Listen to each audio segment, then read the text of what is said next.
चलो section formula में इतना तो हमने देखा था, थोड़ा सा और कुछ चीज़ें देखते हैं इम्पॉर्टेंट। जैसे मान लो कि हमें एक ट्रायंगल गिवन है, ठीक है, ये हमारा एक ट्रायंगल हो गया ABC। मैं थोड़ा सा और बड़ा कर लेता हूँ इस ट्रायंगल को ताकि चीज़ों को समझने में हमारे लिए आसानी रहेगा, ठीक है। ये ट्रायंगल मैंने थोड़ा बड़ा कर लिया। अब ध्यान से देखा जाए तो ये जो ट्रायंगल है हमारे पास ABC, इनके मिड पॉइंट्स हमें गिवन है ना।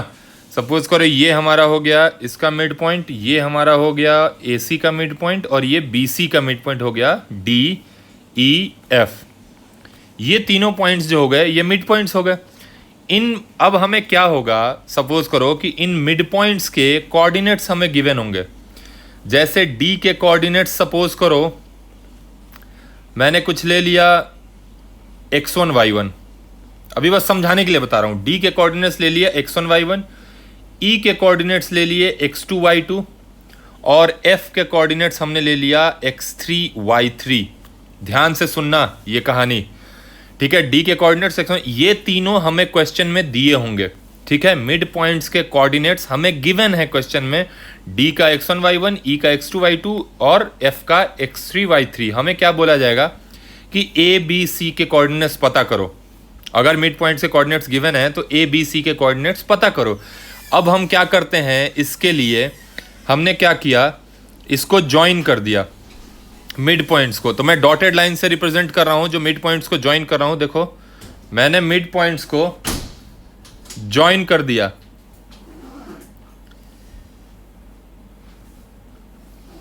ठीक है। मिड पॉइंट्स को ज्वाइन कर दिया।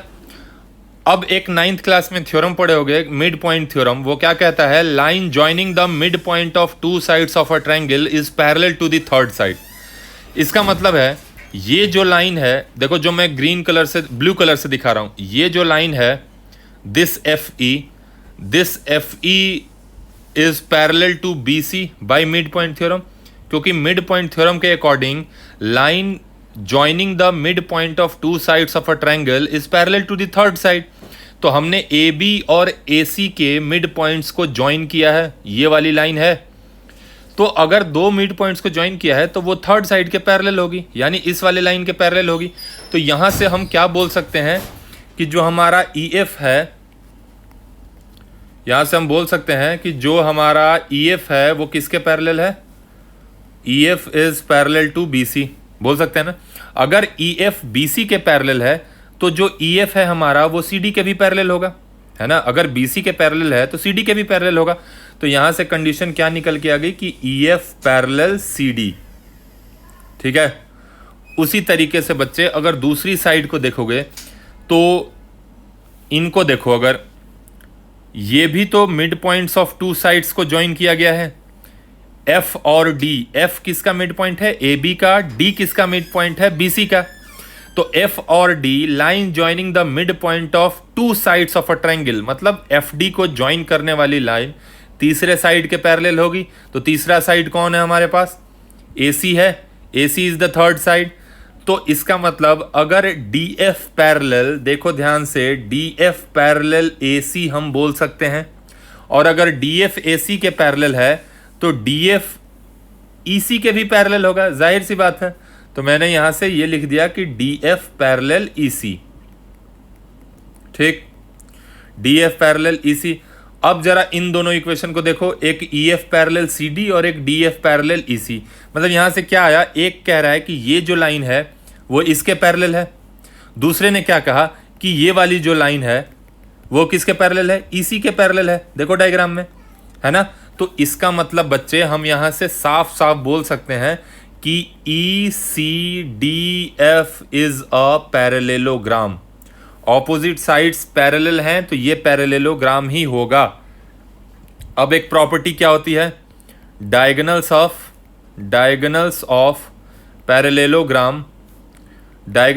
Parallelogram bisect each other. Diagonals of parallelogram bisect each other.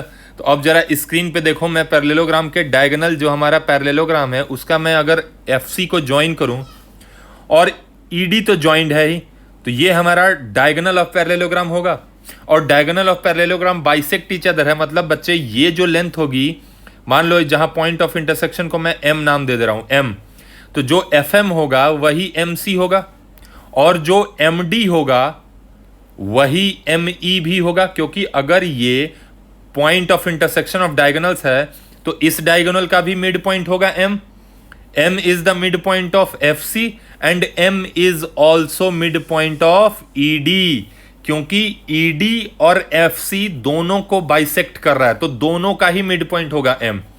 अगर FC को देखा जाए तो इसका भी मिड पॉइंट होगा, ED को देखा जाए इसका भी मिड पॉइंट होगा। अब यहां से हमारा काम थोड़ा सा आसान हो जाएगा बच्चे। एक चीज देखो ध्यान से, अब क्या है हमारे पास, हमें E नोन है कि नहीं, E हमें गिवन है, उसी तरीके से D हमें गिवन है, ठीक है, मतलब E हमें गिवन है, D हमें गिवन है, तो निकालना क्या है बच्चे, E और D अगर गिवन है तो हम इसका मिड पॉइंट M को निकाल सकते हैं या नहीं निकाल सकते, ये बताओ सबसे पहले। तो बच्चे बिल्कुल आराम से निकाल सकते हैं, इसमें कोई दिक्कत नहीं होनी चाहिए, हम बिल्कुल आराम से निकाल सकते हैं। तो यहां से क्या हो जाएगा, M का मिड पॉइंट अगर मैं लिखूं, देखो कलर चेंज करके बता रहा हूं ब्लैक से, M का जो मिड पॉइंट होगा वो कितने लोग बोलेंगे कि सर जो M पॉइंट का कोऑर्डिनेट्स होगा वो x1 plus x2 by 2 comma y1 plus y2 by 2 होगा ना। तो बच्चे हमें E पता है, E के कोऑर्डिनेट्स पता है, D के कोऑर्डिनेट्स पता है, तो हम M के कोऑर्डिनेट्स निकाल सकते हैं मिड पॉइंट वाले फॉर्मूले से, क्योंकि M जो है वो ED का मिड पॉइंट है। तो ED का मिड पॉइंट है अगर M, तो M के कोऑर्डिनेट्स तो फाइंड कर लिए हमने यहां से। अब हमें M पता चल चुका है, हमें M यहां से M के कोऑर्डिनेट्स पता लग गए हैं, है ना। निकालना किसका है, हमें C का निकालना है कोऑर्डिनेट। बच्चे मैंने क्या किया, C के कोऑर्डिनेट्स को रेड कलर से देखो, मैंने अज्यूम कर लिया x, y, और हमें यही निकालना है x, y।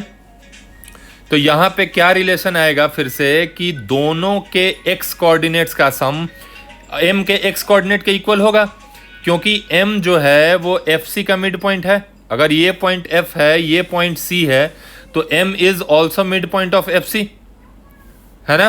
तो यहां से हमने क्या किया, जो x3 है और प्लस x है डिवाइडेड बाई 2, ये किसके इक्वल होगा, ये x1 प्लस x2 बाई 2 के ही इक्वल होगा, बिकॉज M का जो मिड पॉइंट है, M का जो x कोऑर्डिनेट होगा, जो M पॉइंट का x कोऑर्डिनेट होगा, वो इसके x कोऑर्डिनेट और इसके x कोऑर्डिनेट का एवरेज ही होगा ना, सम बाई 2 होगा ना, क्योंकि M जो है वो F और C का भी मिड पॉइंट है।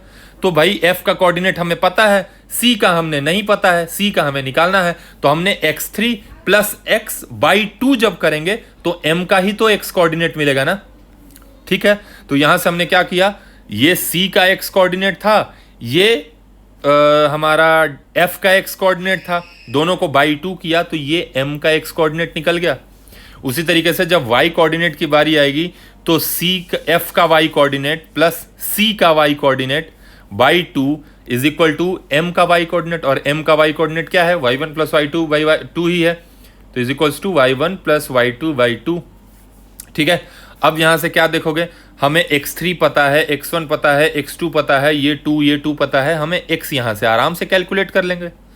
इधर भी हमें सारा कुछ पता है, y3 y1 y2 सब कुछ पता है, तो यहां से हम y निकाल लेंगे। तो यहां से हमारा इन दोनों इक्वेशन से x और y की वैल्यू आ जाएगी।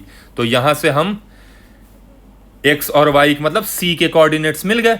अब फिर से हमें क्या करना है, वही सारी चीजें रिपीट करनी है कि C के कोऑर्डिनेट्स मिल गए, ये मिड पॉइंट है पॉइंट E, तो A का कोऑर्डिनेट्स नहीं निकाल लेंगे क्या। अगर A का कोऑर्डिनेट सपोज करो P, Q है, तो फिर से P प्लस इसका x बाई 2 जो होगा वो x2 के इक्वल हो जाएगा, और Q प्लस y बाई 2 जो होगा वो y2 के इक्वल हो जाएगा। तो इसी तरीके से हम सारे कोऑर्डिनेट्स निकाल सकते हैं, समझ रहे हो। अगर नहीं समझ में आया है, एक सॉल्व एग्जांपल देखोगे सारा मामला क्लियर हो जाएगा। देखो एक एग्जांपल करते हैं, एक क्वेश्चन लिखो जरा, एक क्वेश्चन लिखो, if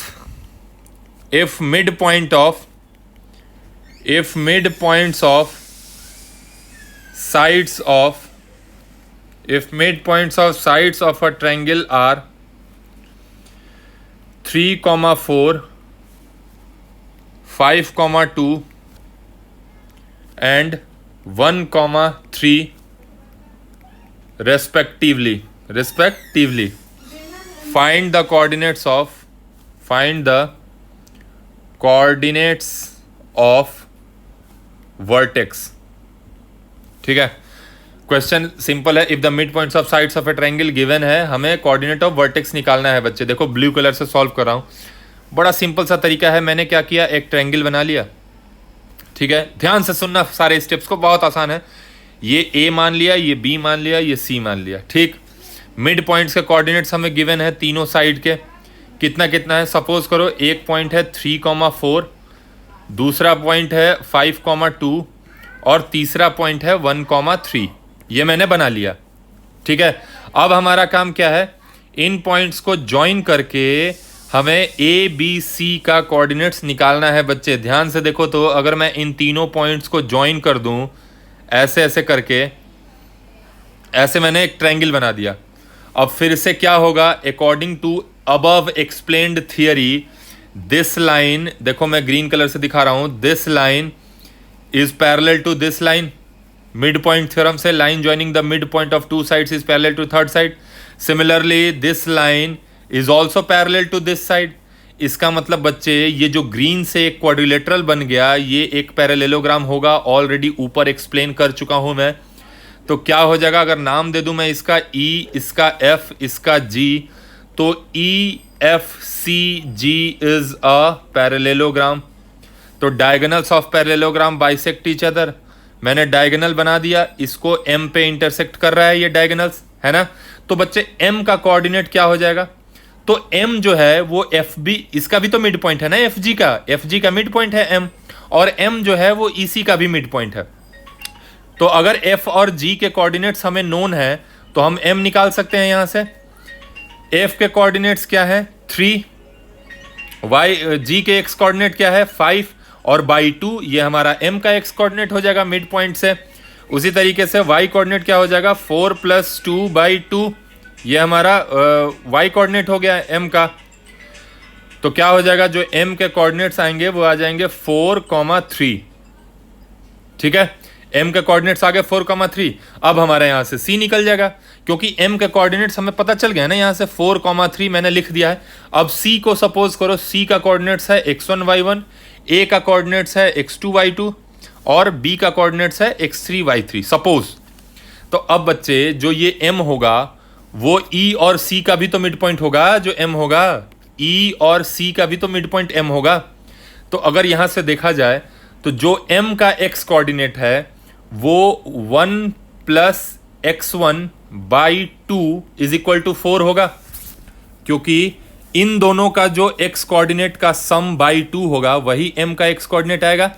तो x + x1 + 1/2 = 4। और दूसरी तरफ क्या होगा, इन दोनों के y कोऑर्डिनेट्स का सम, यानी 3 + y1/2 करूंगा तो ये 3 के इक्वल हो जाएगा।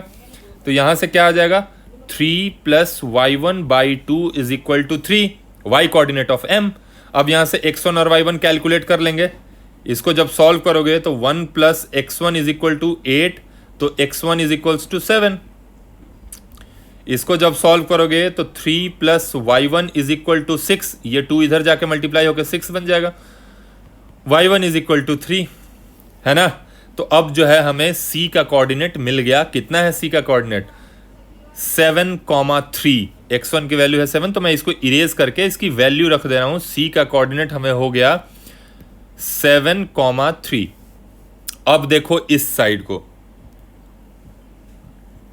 AC को, f is the midpoint of AC, f is midpoint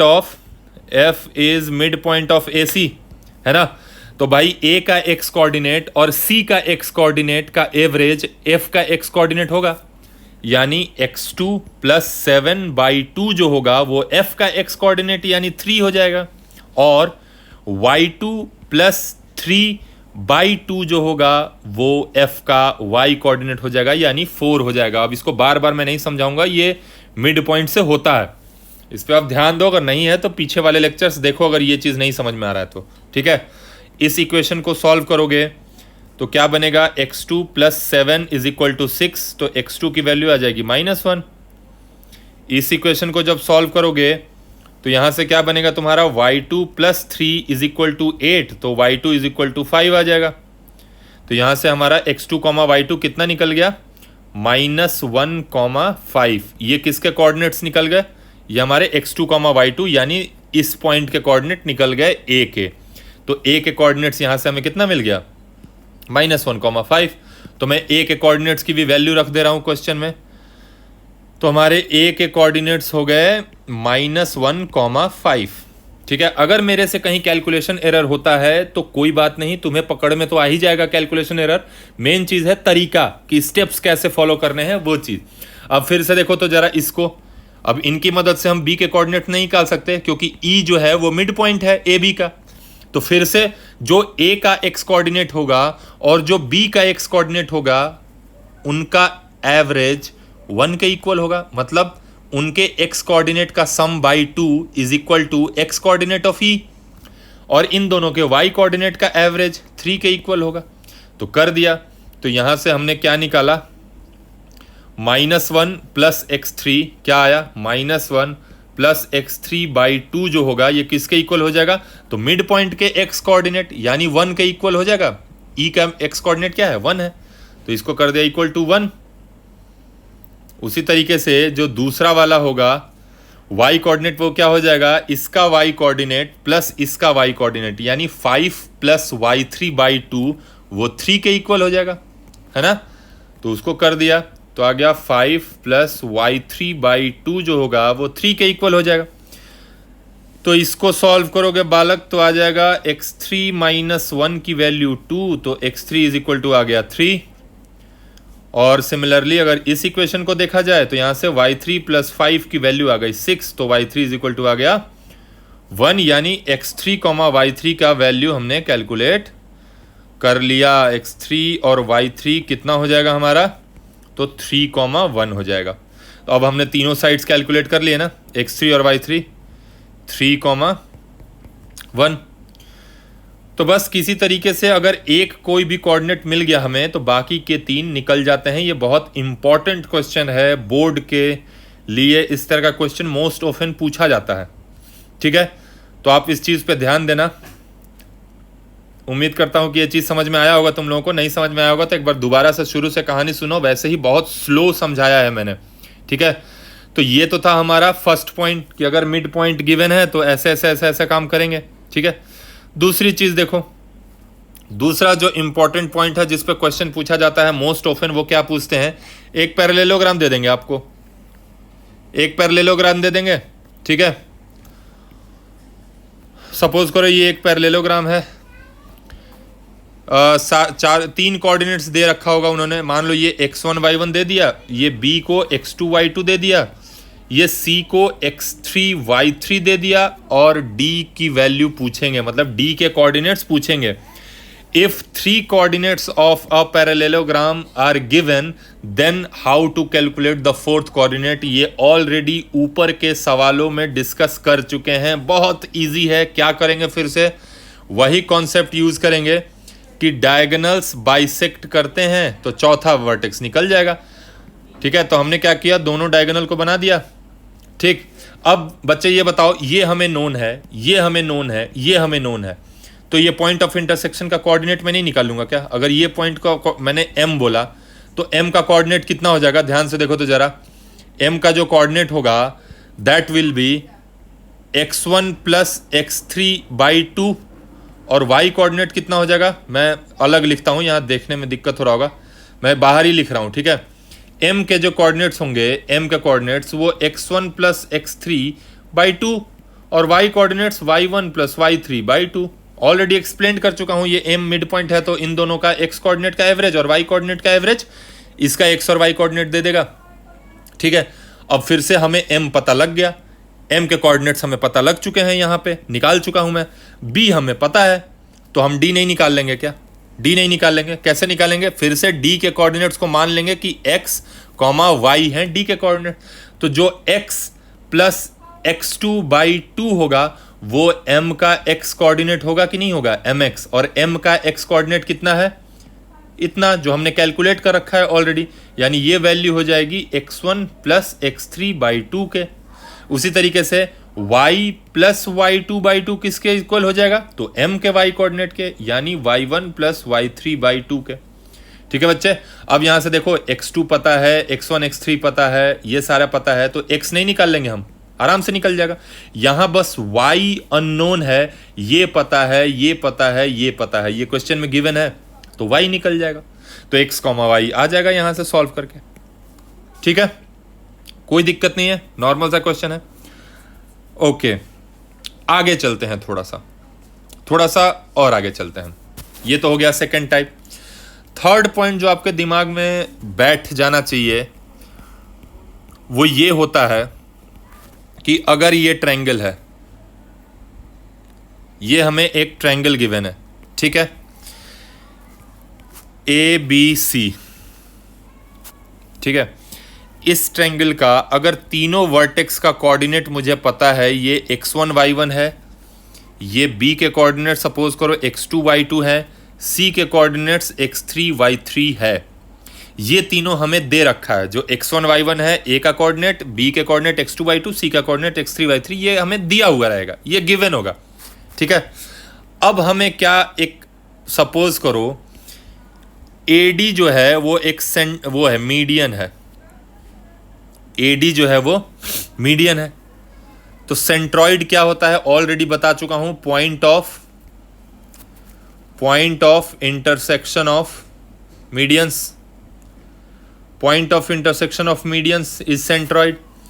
तो मान लिया हमने कि कहीं ना कहीं जो हमारा सेंट्रॉइड है वो यहां पे है, इस मीडियन पे यहां पे है जी। इसका ये मतलब है बच्चे कि बाकी के जो दो मीडियंस होंगे वो भी इसी पॉइंट से पास कर रहे होंगे, है ना। तो मैंने अभी फिलहाल के लिए उनको नहीं ड्रॉ किया है, मैंने मान लिया कि यहाँ पे ये हमारा सेंट्रॉइड है। लेट जी इज सेंट्रॉइड, ठीक है। तो मीडियन क्या होता है ऑलरेडी बता चुका हूं। मीडियन अगर नहीं पता है बच्चे तो जाके प्लेलिस्ट में जाओ, इस चैनल के ट्रायंगल्स वाला चैप्टर ढूंढो, उसमें देखो मीडियन, ऑर्थो सेंटर, इन सेंटर, हर बार बता चुका हूं। इसको नहीं पढ़ोगे तो कोई हेल्प नहीं हो पाएगी।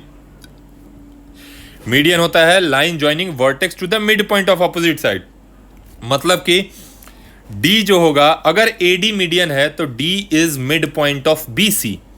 अगर एडी मीडियन है तो ये लेंथ और ये लेंथ इक्वल होगी, मतलब डी इज मिड पॉइंट।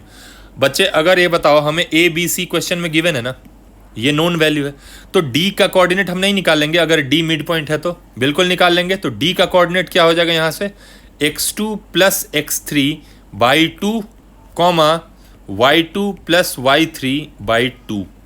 ये डी का कोऑर्डिनेट हो जाएगा, sum of x coordinate by 2 sum of y coordinates by 2। Clear है, इस चीज में तो अब मास्टरगिरी हो गया है, मिड पॉइंट में तो कोई डाउट होना नहीं चाहिए। अब एक इंपॉर्टेंट कॉन्सेप्ट यहां पे नोट करके लिखो, फटाफट नोट करके लिखो। वैसे मैं कई बार बता चुका हूं अपने प्रीवियस लेक्चर्स में, सेंट्रॉइड डिवाइड्स मीडियन इन 2:1 रेशियो, इन 2:1 रेशियो। कहने का मतलब है कि ये फैक्ट है, ये होता है, मतलब AG बाई GD जो होगा वो 2/1 होगा, या इसको ऐसे समझो कि जो AG इज टू GD होगा दैट विल बी 2:1। ठीक है बच्चे, तो अब हमें क्या किया, हमने D का कोऑर्डिनेट कैलकुलेट कर लिया। अब मैं सिर्फ इसका डायग्राम बना रहा हूं, ध्यान से देखो, मैं सिर्फ इसका मीडियन का डायग्राम अलग से बना रहा हूं, AD का। बस यहां हमने क्या किया, एक अलग से डायग्राम बनाया, let this point be A, और इधर कोई पॉइंट मैंने बनाया D। ये मैंने क्या A और D लिया है, तो ये यही वाले पॉइंट्स हैं, ये वाला A, ये वाला D। ये मैंने, ये समझो कि इतना पार्ट अलग से कट कर लिया ट्रायंगल का, सिर्फ इस पार्ट पे मेरी नजर है, A और D पे, बस बाकी पूरे जमाने को भूल जाएंगे। सिर्फ A और D मैंने अलग ड्रॉ कर लिया। तो बच्चे A का कोऑर्डिनेट क्या है हमारा, x1 y1, ये समझाने के लिए अलग ड्रॉ किया है। A का कोऑर्डिनेट क्या है, x1 और y1, है ना। और D का कोऑर्डिनेट हमने क्या कैलकुलेट किया है, x2 प्लस x3 बाई 2 और y2 प्लस y3 बाई 2। तो D के कोऑर्डिनेट्स मैंने लिख लिए x2 plus x3 by 2 comma y2 plus y3 by 2। ठीक है, अब इस AD पे देखो ध्यान से, इसी AD पे बीच में कहीं यहाँ पे G है मेरा सेंट्रॉइड, यहाँ पे G है, तो मैंने भी क्या किया, यहाँ पे अपना एक सेंट्रॉइड मान लिया कि यही वाला पॉइंट है सेंट्रॉइड G। क्लियर है? और अभी अभी मैंने लिखा है centroid divides median in ratio 2:1, मतलब AG और GD का जो रेशियो है वो 2:1 का रेशियो है।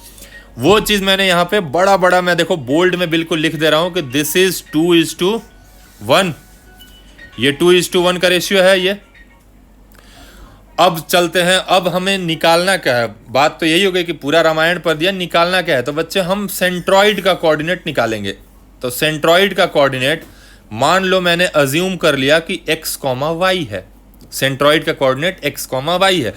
अब बताओ हमें ये पॉइंट नोन है, ये D हमने कैलकुलेट कर लिया था मिड पॉइंट से, क्योंकि हमें B पता है, C पता है, तो D हमने कैलकुलेट कर लिया, नोन है D वैल्यू। अब हमें A नोन है, D नोन है, इनका रेशियो भी नोन है, तो G का कोऑर्डिनेट सेक्शन फार्मूला से नहीं निकल जाएगा क्या? सेक्शन फार्मूला से निकल जाएगा ना। क्या करते थे सेक्शन फार्मूला से, याद है? mx1, मैं एक बार फिर से रिवाइज करा देता हूं, तुम लोग थोड़ा दिमाग के कुछ बच्चे पढ़ने लिखते तो हो नहीं, तो कन्फ्यूजन होती है कि पता नहीं क्या बताया था, उड़ गया है दिमाग से। ये अगर x1 y1 है, ये x2 y2 है, यहाँ पे कोई पॉइंट है P जो कि m:n के रेशियो में डिवाइड कर रहा है, तो P का x कोऑर्डिनेट क्या होता था, mx2 plus nx1 by m plus n, और y कोऑर्डिनेट क्या होता था, my2 plus ny1 by m plus n। याद होगा अगर पिछला लेक्चर देख के आए होगे तो, ठीक है। नहीं याद है तो अब तक याद आ गया होगा, अगर अभी भी नहीं याद आया तो मैं इरेज कर रहा हूं, फिर तो भगवान मालिक है तुम्हारे, जाओ एक बार फिर से पीछे वाला लेक्चर्स देखो, ठीक है।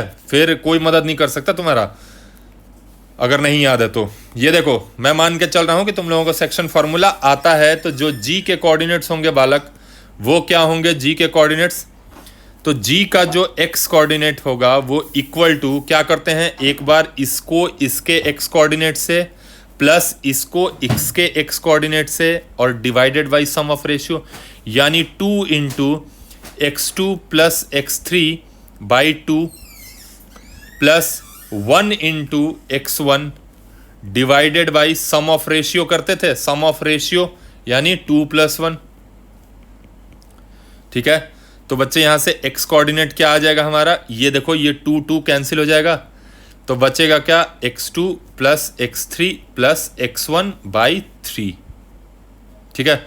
इसको थोड़ा सा x2 x3 x1 को मैं अरेंज कर दे रहा हूं, मैं इसको अच्छे से लिख रहा हूं, इसको x1 plus x2 plus x3 by 3 लिख दिया, ठीक है। ये हमारा हो गया सेंट्रॉइड का x कोऑर्डिनेट।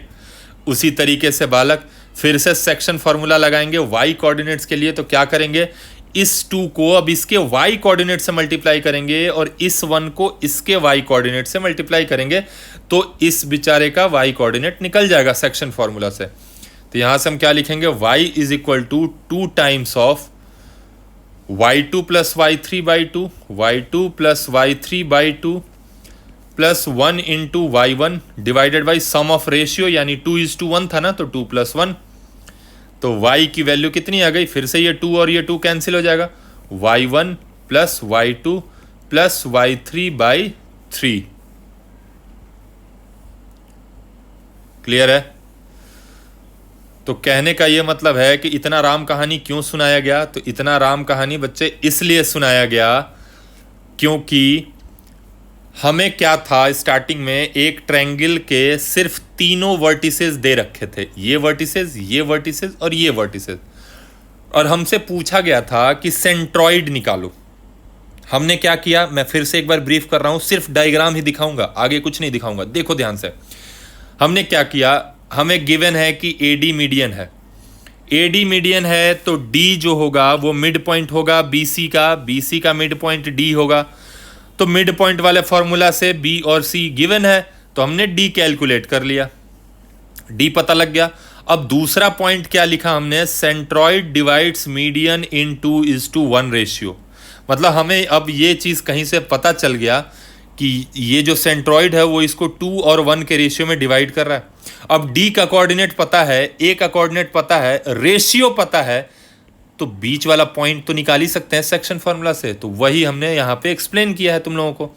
क्या एक्सप्लेन किया है कि यहाँ ए है, यहाँ डी है, ए और डी के कोऑर्डिनेट्स गिवन है, रेशियो हमें पता है, जी निकालना है। तो फाइनली सेंट्रॉइड का कोऑर्डिनेट क्या आया, ये सेंट्रॉइड का एक्स कोऑर्डिनेट हो जाएगा और ये सेंट्रॉइड का वाई कोऑर्डिनेट हो जाएगा। तो फाइनली हमने कंक्लूजन क्या निकाला यहाँ से जो हमारा कंक्लूजन निकला वो क्या निकला कि the centroid G of a triangle ABC having coordinates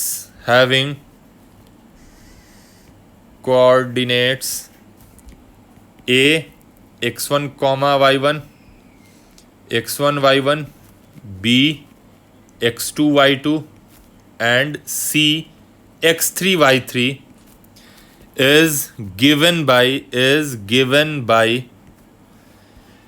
जी का फॉर्मूला क्या हो जाएगा, कोऑर्डिनेट्स क्या हो जाएंगे जी का, तो x1 plus x2 plus x3 by 3 comma y1 plus y2 plus y3 by 3, यही हो जाएगा हमारा सेंट्रॉइड का फॉर्मूला किसी भी ट्रायंगल का। That's it.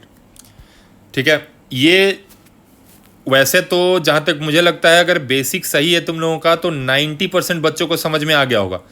जिन 10% को नहीं समझ में आया है उनमें से 8% को अभी एक क्वेश्चन देखेंगे तो समझ में आ जाएगा, और बाकी के जो 2% है वो बच्चे बेस कमज़ोर है इसलिए नहीं समझ में आ रहा है तुम लोगों को। वैसे तो आ रहा होगा जहाँ तक मुझे लगता है ना।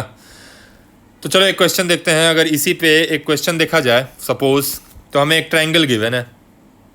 ठीक है, एक थोड़ा सा अजीब बन गया है ट्रायंगल मेरा, ये बना एक ट्रायंगल, ये हमारा एक ट्रायंगल है। इसके कोऑर्डिनेट्स दे रखे हैं, सपोज करो 6,3 -5,9 और 4,-7। ठीक है, ये ABC कोऑर्डिनेट्स गिवन है।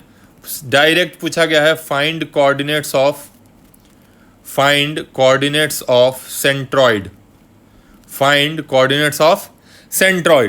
तो क्या करेंगे फाइंड कोऑर्डिनेट्स ऑफ सेंट्रॉइड के लिए, तो तुरंत बच्चा भिड़ गया कि सर हमें पता है कि सेंट्रॉइड का कोऑर्डिनेट क्या होता है। सेंट्रॉइड का जो कोऑर्डिनेट होता है वो तीनों का एक्स कोऑर्डिनेट का सम बाई 3, और वाई कोऑर्डिनेट क्या होता है, तीनों वर्टिसेस के वाई कोऑर्डिनेट्स का सम बाई 3। यही तो पढ़ा है अभी ऊपर। तो हमारा सर यहाँ से सेंट्रॉइड जो हो जाएगा, सेंट्रॉइड उसका कोऑर्डिनेट क्या हो जाएगा, तो तीनों का एक्स कोऑर्डिनेट क्या है, तो 6 है, 4 है और -5 है। तो 6 + 4 + -5 यानी 6 + 4 -5, 6 + 4 -5 बाई 3, ये एक्स कोऑर्डिनेट हो गया। वाई कोऑर्डिनेट कितना हो गया, तो तीनों का वाई कोऑर्डिनेट यानी 3 - 7 + 9 कितना हो गया, 3 - 7 + 9 बाई 3, यानी फाइनल आंसर जो हो गया सेंट्रॉइड का वो हो गया 6 4 10, ये हो गया 5/3, 5/3। दोनों कोऑर्डिनेट्स सेम आए हैं, 5/3 5/3। ठीक है, तो सेंट्रॉइड का कोऑर्डिनेट हमारा कहीं ना कहीं इधर सेंट्रॉइड होगा हमारा, तो उसका कोऑर्डिनेट्स लिख दिया 5/3 5/3। ठीक है ना। तो ये फॉर्मूला डायरेक्ट याद रखना बोर्ड में। अब तो इस ऑब्जेक्टिव क्वेश्चंस आते हैं तो मोस्ट इंपॉर्टेंट टॉपिक है ये। ऑब्जेक्टिव क्वेश्चंस को अगर ध्यान में रखा जाए तो बहुत ज़्यादा इंपॉर्टेंट है। ठीक है, अब कई बार क्या होता है कि यहाँ पे तो हमें ये वर्टिसेस दे रखा है, ये दोनों वर्टिसेस दे रखे थे, तो सेंट्रॉइड हमने आराम से निकाल लिया, कोई दिक्कत नहीं आई इसमें। अब कई बार क्या होता है ना बच्चे कि तुम्हें मिड पॉइंट्स गिवन होगा। मिड पॉइंट्स गिवन होगा कहने का मतलब है कि एक ऐसा ट्रायंगल दे दिया, ठीक, इसके तुम्हें मिड पॉइंट्स दे रखे होंगे। ये x1 y1 हो गया, फिर इसका मिड पॉइंट दे देगा तुम्हें x2 y2, और इधर कहीं मिड पॉइंट्स दे देगा x3 y3, और बोलेगा क्या यहाँ से, इसका ए बी की क्वेश्चन ऐसा होगा कि ए बी सी एक ट्रायंगल है और उसके मिड पॉइंट्स जो है साइड्स के वो गिवन है। तो बोलेगा कि इस ट्रायंगल के सेंट्रॉइड क्या होगा, इस ट्रायंगल का जो हमारा मेन ट्रायंगल है ट्रायंगल ए बी सी उसका सेंट्रॉइड निकालो। ठीक है, देखो ध्यान से, फिर से मैं क्वेश्चन बता रहा हूँ। क्वेश्चन में क्या है, हमें मिड पॉइंट्स गिवन है, मिड पॉइंट्स गिवन है और क्या गिवन है कि जो बड़ा वाला ट्रायंगल है ए बी सी उसका सेंट्रॉइड निकालो। ये हमसे ऐसा बोला जाएगा कि उसके कोऑर्डिनेट्स आप निकालो। तो हम उसको क्या बोलेंगे कि भाई एक फैक्ट यूज करेंगे इसमें कि जो सेंट्रॉइड डी ई एफ का होगा, centroid of triangle D E F जो होगा वही centroid of A B C भी होगा। ये फैक्ट याद रखना कि जो डी ई एफ का सेंट्रॉइड होगा बालक वही सेंट्रॉइड ए बी सी का होगा। अगर नहीं जानते हो तो इस चीज को बिल्कुल दिमाग में सेट कर लो, इसको कोई नहीं गलत काट सकता है। ठीक है, देखो जैसे एक क्वेश्चन, वैसे इसका प्रोसीजर भी है बट मैं तुम्हें अभी डायरेक्टली बता रहा हूं। मान लो एक क्वेश्चन आया, if coordinates of midpoint of sides of a triangle ABC are 1, 1, 2, -3 and 3, 4 respectively। Respectively कहने का क्या मतलब है कि ये ए का कोऑर्डिनेट है, ये बी का कोऑर्डिनेट है, ये सी का कोऑर्डिनेट है। ठीक है, पूछा गया है फाइंड सेंट्रॉइड ऑफ, नहीं मैंने कुछ थोड़ा सा गलत बता दिया तुम्हें, रुको 2 minute. Find centroid of triangle A B C, मैंने ये गलत बताया कि ये ए बी सी के कोऑर्डिनेट्स नहीं है, ये मिड पॉइंट्स के कोऑर्डिनेट्स हैं। मतलब जो एबीसी ट्रायंगल है ना ये उनके मिड पॉइंट्स के कोऑर्डिनेट्स हैं, तो यहां से रिस्पेक्टिवली हटाना पड़ेगा। ठीक है, ये उनके मिड पॉइंट्स के कोऑर्डिनेट्स हैं। अब मर्जी तुम्हारी, तुम किसी को कहीं अज्यूम कर लो, उससे फर्क नहीं पड़ेगा। जैसे मान लो ये ट्रायंगल है, this is A, this is B, this is C, mid points यहाँ पे एक ये मान लिया इसका कोऑर्डिनेट्स 1, 1 हो गया, एक ये मान लिया इसका 2, -3 हो गया, एक ये मान लिया इसका 3, 4 हो गया। कोई दिक्कत यहां तक अगर है तो नहीं होना चाहिए। ठीक है, उसके बाद अगर सेंट्रॉइड पूछा है ए बी सी का, हमें सेंट्रॉइड क्या पूछा है, ए बी सी का सेंट्रॉइड पूछा है ना, हमने फिलहाल क्या किया, इन तीनों पॉइंट्स को ज्वाइन कर दिया। अब ऊपर मैंने क्या लिखा हुआ है कि जो ये रेड ट्रायंगल जो है, जो रेड कलर वाला ट्रायंगल है, जो इसका सेंट्रॉइड होगा वही ए बी सी का सेंट्रॉइड होगा। ये तो लिखा हुआ है मैंने, है ना। तो अब यहां से बच्चे मैं डायरेक्टली लिख सकता हूं कि centroid of A B C triangle क्या हो जाएगा, वही हो जाएगा जो इनका सेंट्रॉइड है। मतलब तीनों का एक्स कोऑर्डिनेट जो होगा वो क्या है, देखो तो 1 + 3 + 2/3 और 1 + 4 - 3/3, यानी ए बी सी का सेंट्रॉइड का कोऑर्डिनेट कितना आ गया, 2, 2/3। यही आंसर हो गया डायरेक्ट, है ना। अब कुछ बच्चे बोलते हैं कि सर कोई जरूरी है क्या कि ऐसा ही होगा, तो इसका आंसर है कि हां जरूरी है कि ऐसा ही होगा। क्यों होगा भैया, उसको तो प्रूफ करना पड़ेगा कि ऐसा ही होगा। तो चलो देखो कैसे करते हैं, प्रूफ भी दिखाई देता हूं तुम लोगों को कि कैसे होता है। ये है उस कॉन्सेप्ट का प्रूफ। मान लो यहां पे कोई ट्रायंगल है, ठीक है, ये हमारा एक ट्रायंगल है जिसमें इसका वर्टेक्स मान लो ये x1 y1 है, ठीक है, ये x2 y2 है और ये x3 y3 है, ठीक। और क्या गिवन है क्वेश्चन में, हमें मिड पॉइंट्स के कोऑर्डिनेट्स गिवन है ना, 1, 1, 3, 4।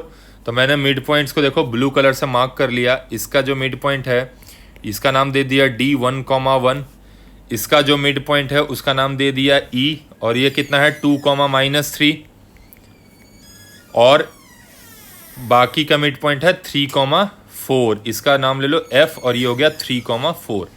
ये एक ABC ट्रायंगल है, ABC, ठीक है। ABC एक ट्रायंगल है, DEF उसके मिड पॉइंट्स के कोऑर्डिनेट्स गिवन है, तो हमें ABC का सेंट्रॉइड निकालना है ना।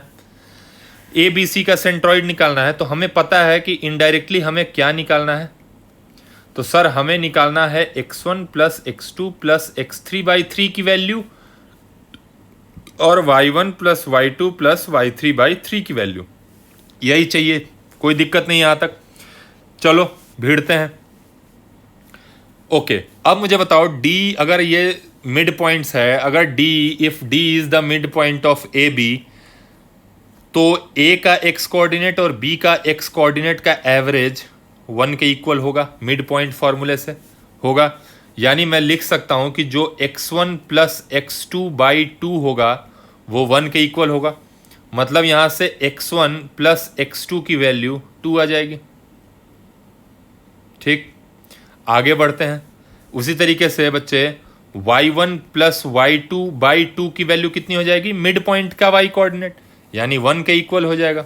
ये भी मिड पॉइंट फॉर्मूले से, यानी यहां से y1 प्लस y2 भी 2 आ गया। क्लियर है? ओके, अब नेक्स्ट पे चलते हैं। इस साइड को देखो, BC को, फिर से E is the mid point of B and C, तो जो B और C का x कोऑर्डिनेट का एवरेज होगा वो E का x कोऑर्डिनेट होगा। यानी x2 plus x3/2 is equal to 2, यानी x2 plus x3 is equal to 4। उसी तरीके से बच्चे जो y2 प्लस y3/2 होगा वो E का y कोऑर्डिनेट हो जाएगा, यानी -3 के इक्वल हो जाएगा। तो ये -3 हो गया, यानी यहां से y2 प्लस y3 की वैल्यू -6 आ गई। ठीक है, ओके। थर्ड साइड को देखते हैं। AC को अगर देखा जाए ध्यान से, देखो ध्यान से AC को, AC में फिर से F मिड पॉइंट है A और C का। इसका मतलब फिर से x1 प्लस x3/2 3 के इक्वल होगा। तो लिख लिया x1 plus x3/2 is equal to 3, यानी x1 plus x3 is equal to 6। और y1 प्लस y3/2 4 के इक्वल होगा। तो लिख लिया y1 plus y3/2 is equals to 4। ठीक है, तो यहां से हमारा y1 प्लस y3 की वैल्यू 8 आ गई। ठीक है, अब हमारे पास देखो बच्चे ये 6 इक्वेशन आ गया। Equation 1, equation 2, equation 3, equation 4, equation 5, 5 equation आ गया। 5 कहां से आया, 6 आना चाहिए ना, 6 आना चाहिए। यहां से गड़बड़ है। ये हमारा है equation 1, equation 2, equation 3, equation 4, equation 5, equation 6, 6 equation हो गया। अब मैंने क्या किया, सारे x वाले को ऐड कर दिया, मतलब 1 को ऐड किया, 3 को ऐड किया और 5 को ऐड किया। 1, 3 एंड 5 को ऐड किया तो क्या बन गया, x1 प्लस x2, ये इक्वेशन 1 है, प्लस x2 प्लस x3, ये इक्वेशन 3 है, x2 plus x3, plus x1 plus x3, equation 5 है ना। लिख दो यहाँ बाई एडिंग इक्वेशन 1, 3 एंड 5। तो RHS कितना हो जाएगा, ऐड होके हमारा हो जाएगा 2 प्लस 4 प्लस 6, यानी 4, 2, 6 और 6 12, यानी ये हो गया 12। तो यहां से बच्चे 2 times x1 plus x2 plus x3 की वैल्यू कितनी आ गई, 6। x1 plus x2 plus x3 की वैल्यू कितनी आ गई, सॉरी ये 12 आएगा। तो x1 plus x2 plus x3 की वैल्यू कितनी आ गई, 6। इसको डब्बा बना लिया। ठीक है, नेक्स्ट क्या करेंगे, इस इक्वेशन को 2 को 4 को और 6 को ऐड करो। 2, 4, 6 को ऐड करेंगे तो क्या बनेगा, देखो y1 plus y2 plus y2 plus y3 plus y1 plus y3 is equal to RHS में कितना हो जाएगा अगर इनको ऐड करेंगे तो यहाँ से 2 माइनस 6 प्लस 8, 2 माइनस 6 प्लस 8 यानी 4, 2 माइनस 6 प्लस 8 यानी 4, यानी यहाँ से बालक 2 times y1 plus y2 plus y3 की वैल्यू आ गई 4, तो y1 plus y2 plus y3 की वैल्यू आ गई 2, है ना। ये 2 उधर जाके डिवाइड हो जाएगा 4 में। इनको ऐड करना, कुछ बच्चे यहाँ पूछते हैं कि सर ये कैसे ले लिया। अरे भाई जब इसको ऐड करोगे तो 2y1 plus 2y2 plus 2y3 आएगा, तो 2 कॉमन ले लिया, तीनों से बाहर आ गया, उसको उधर लेके गए, डिवाइड कर दिया 4 को, 2 बच गया। उसी तरीके से यहाँ भी किया 2x1 plus 2x2 plus 2x3, 2 common ले लिया, फिर उधर ले जाके डिवाइड कर दिया। तो बच्चे हमें x1 plus x2 plus x3 मिल गया, y1 plus y2 plus y3 मिल गया, और हमें निकालना क्या था, सेंट्रॉइड, जो कि क्या होता है x1 plus x2 plus x3 by 3, y1 plus y2 plus y3 by 3। तो यहाँ से हम क्या लिखेंगे, सेंट्रॉइड का कोऑर्डिनेट्स क्या हो जाएगा, x1 plus x2 plus x3 by 3, comma y1 plus y2 plus y3 by 3।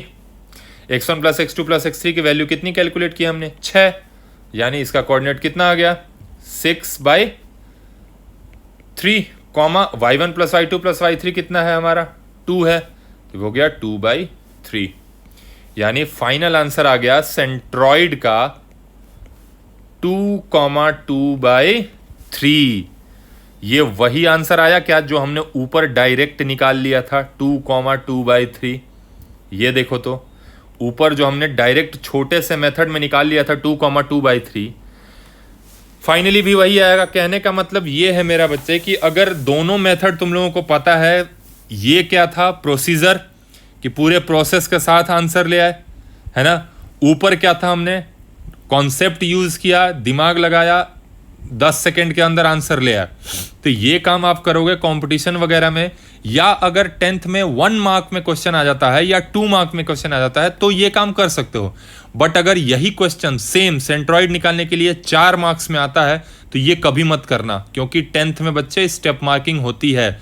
तो जब 4 मार्क्स में आए या 5 मार्क्स में आए या 6 मार्क्स में आए तो आपको ये नीचे वाले स्टेप्स फॉलो करने पड़ेंगे सेंट्रॉइड निकालने के लिए, ठीक है। तो बस सेक्शन फार्मूला में इतना ही है, बाकी तो जितना प्रैक्टिस करो कम है। एक चीज़ और देख लो, वैसे 99% चांस है कि 10th वालों को इसकी ज़रूरत नहीं पड़ती है, बट 1% के लिए मैं बता देता हूँ कि अगर इन सेंटर का कोऑर्डिनेट पूछा जाए, इन सेंटर का कोऑर्डिनेट, मान लिया कि ये हमारा एक ट्रायंगल गिवन है ABC, ठीक है। ए के कोऑर्डिनेट्स हैं x1 y1, बी के कोऑर्डिनेट्स हैं x2 और y2, सी के कोऑर्डिनेट्स हैं x3 और y3, ठीक है। और इन्फॉर्मेशन क्या गिवन है। अच्छा एक बात बताओ, हमें अब इन सेंटर पूछा जाएगा तो सबसे पहले तो आधे बच्चों को यही नहीं पता होता है कि इन सेंटर होता क्या है। बच्चे इन सेंटर क्या होता है, point of intersection of angle bisector of a triangle. एक ट्रायंगल के तीनों एंगल के पॉइंट ऑफ इंटरसेक्शन को, तीनों एंगल के एंगल बाइसेक्टर के पॉइंट ऑफ इंटरसेक्शन को क्या कहते हैं, इन सेंटर। जैसे मान लो कि एंगल ए का एंगल बाइसेक्टर ये है, एंगल बी का एंगल बाइसेक्टर ये है, तो ये जो पॉइंट ऑफ इंटरसेक्शन है ना, ये आई, तीसरा वाला भी एंगल बाइसेक्टर जो सी का होगा वो यहीं से पास करेगा, ये कंपलसरी है। और ये जो पॉइंट होता है ना जहां से ये पास करते हैं, इसी पॉइंट को बोलते हैं इन सेंटर, ठीक है। तो इन सेंटर का कोऑर्डिनेट्स क्या होगा, तो मैं अब ये अंदर के डायग्राम इरेज कर रहा हूं। मान लो ये आई का coordinate, we have to find the coordinate of I. बच्चे एक बात बताओ मुझे, छोटी सी चीज़ मैं पूछना चाहता हूं कि अगर ए का कोऑर्डिनेट गिवन है, बी का कोऑर्डिनेट गिवन है, सी का कोऑर्डिनेट क्वेश्चन में दिया रहेगा, ये दिया रहेगा, इसमें कोई दो राय नहीं है। अगर बी और सी का कोऑर्डिनेट पता है तो मैं बी सी की लेंथ निकाल सकता हूं कि नहीं निकाल सकता, निकाल सकता हूं ना। सपोज करो बी सी की लेंथ ए यूनिट आई, उसी तरीके से ए और बी का कोऑर्डिनेट पता है तो मैंने ए बी की लेंथ निकाल ली। सपोज करो ए बी की लेंथ बी यूनिट आई, ठीक है, ए बी की लेंथ कितनी है, बी है। उसी तरीके से हम ए सी की लेंथ भी निकाल सकते हैं डिस्टेंस फॉर्मूला से। ए सी की लेंथ जो हो जाएगी वो सपोज करो कि सी यूनिट आई, ठीक। मतलब अगर तीनों साइड का लेंथ गिवन हो, तीनों साइड के कोऑर्डिनेट्स गिवन हो, तो बच्चे देखो इन सेंटर का कोऑर्डिनेट क्या होता है, इन सेंटर का कोऑर्डिनेट क्या होता है, ax1 plus bx2 plus cx3, ax1 plus bx2 plus cx3 divided by a plus b plus c, comma, ये x कोऑर्डिनेट आएगा, कॉमा, फिर से वही ay1 plus by2 plus cy3 divided by a plus b plus c। ये हमारा हो जाएगा कोई भी ट्रायंगल गिवन हो तो उसके इन सेंटर का कोऑर्डिनेट। जैसे फटाफट एक क्वेश्चन देख लो।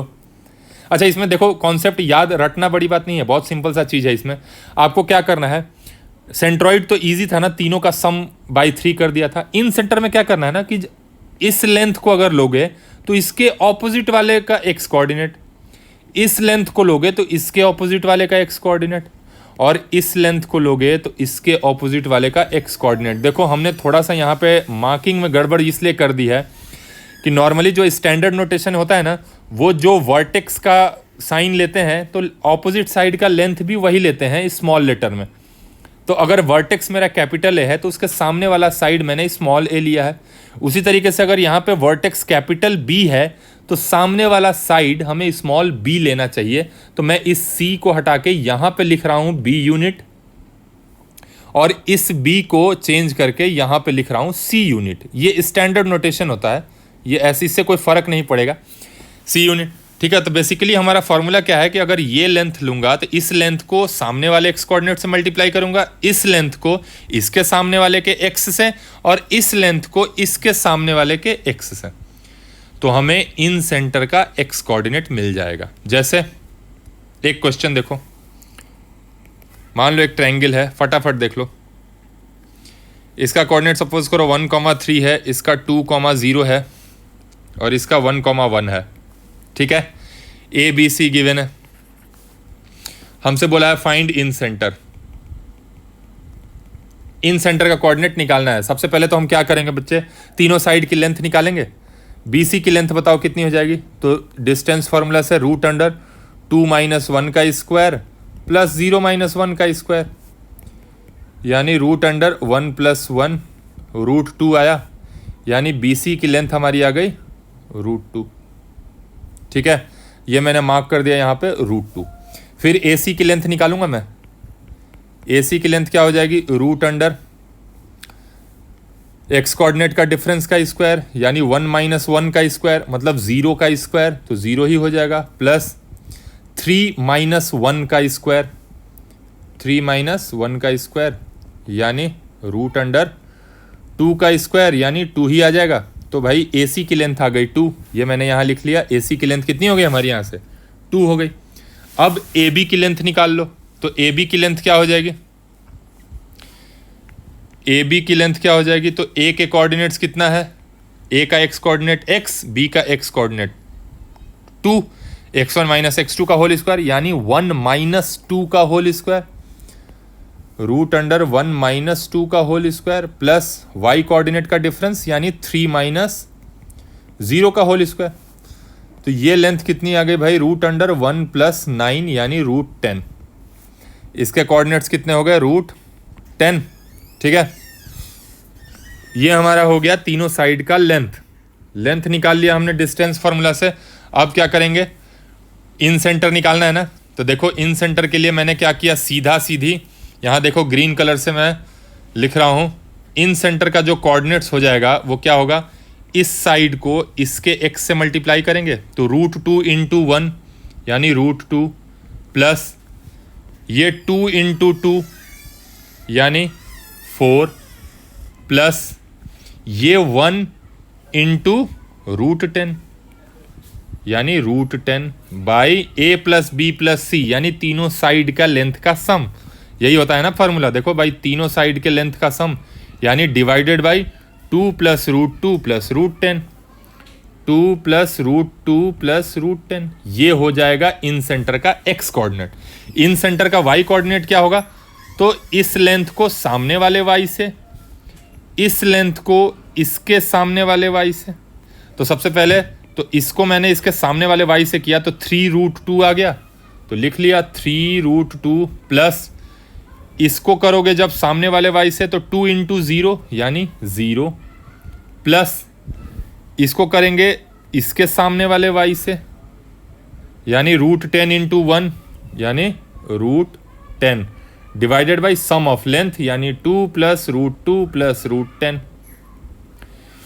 यही हमारा हो गया इन सेंटर का कोऑर्डिनेट्स। ठीक है, बड़ा सिंपल है, कुछ ज़्यादा इसमें रॉकेट साइंस नहीं है, बट हाँ 99% चांस है कि 10th के बोर्ड में ये सारी चीज़ें नहीं है।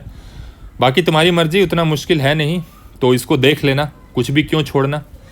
तो बस इतना ही है सेक्शन फार्मूला में। नेक्स्ट टॉपिक हमारा स्टार्ट होगा एरिया ऑफ ट्रायंगल। ठीक है।